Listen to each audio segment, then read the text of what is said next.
સુરત કિરણ જેમ્સની branch 2D મિલમાંથી 80 રત્ન કલાકારોને છૂટા કરાયા। 20 વર્ષથી કામ કરતા કારીગરોએ કહ્યું, હવે ક્યાં જઈશું? રશિયા યુક્રેન વચ્ચે શરૂ થયેલા યુદ્ધ સમયથી હીરા ઉદ્યોગમાં મંદીના વાદળો છવાયા છે, જે હવે ઘેરા બની રહ્યા છે। ત્યારે સુરતના કાપોદ્રા વિસ્તારમાં આવેલા કિરણ જેમ્સની બ્રાન્ચ 2ની ડી મિલમાંથી 80થી વધુ રત્ન કલાકારોને છૂટા કરી દેવામાં આવ્યા હતા।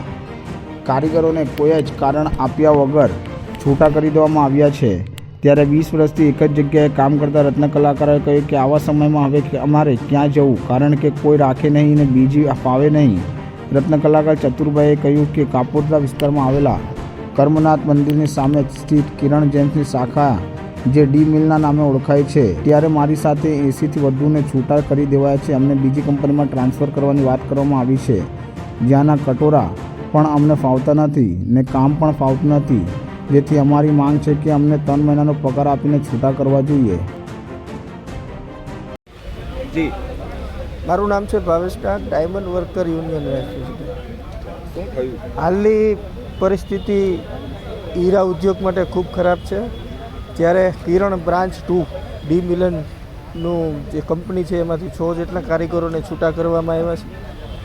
અમે કંપનીના સંચાલકોને કોર્ડિનેશન કર્યું, એમની સાથે વાત કરી। એમનું એવું કહેવું છે કે અમને મેન્ટેનન્સ પોસાતું નથી, તો અમે એવું કારીગરોની એવી માંગ છે કે અમને કંપની ટ્રાન્સફર લેવામાં કોઈ વાંધો નથી, પરંતુ જે અમારા જે હકો છે, ગ્રેજ્યુટી છે, બોનસ છે, આ બધી જ વસ્તુઓ અમને આપી દેવામાં આવે અને અમને કાયદેસર રીતે જે હકો આપવામાં આવે છે એ આપીને અમે કંપની ટ્રાન્સફર લેવા તૈયાર છીએ।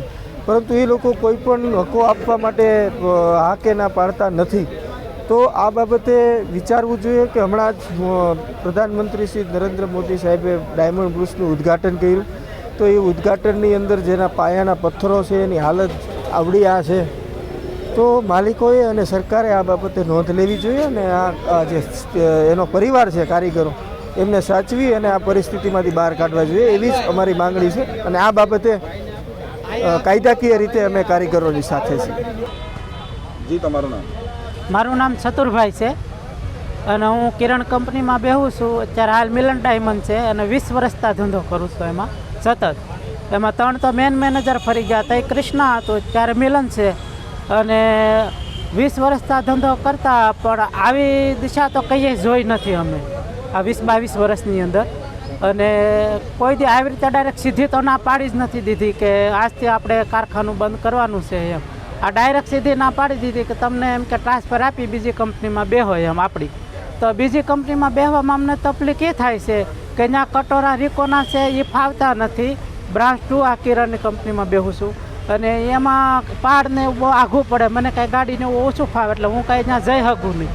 તો ત્યાં એ કારીગરોને હીરા પડે છે અને વહેલી રજા પડી જાય ને 2 રજા પડે શનિ રવિની, તો એ અમને ત્યાં કેવી રીતે સેટ કરી શકવાના છે?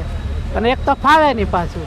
એટલે આ કરોડોના દાન કરે બૂથની અંદર, તો આવા કપરા સમયમાં અમને વરદી 6 મહિના આની આ કંપનીમાં એ ગુજરાન કરી આપી શકે, અમારું આરામથી આપી શકે। જો આવડો મોટો શેઠ કિરણ હોય અને એટલા બધા રૂપિયાના દાન કરતા હોય બધે જ્યાં ત્યાં, તો એને તકલીફ શું છે? અમને અહીંયા ખાલી 6 મહિના આવા કપરા 6 મહિના કારીગરો અમે કારખાના તો 2 હાલતા હતા, એમાં 70-80 કારીગર તો આમાં હશું ને બાજુવાળું છે તો ભાઈ એમાંય ઘણા છે, પણ કારખાનું અમારું એક જ બંધ કર્યું, એ જાડાનું હતું।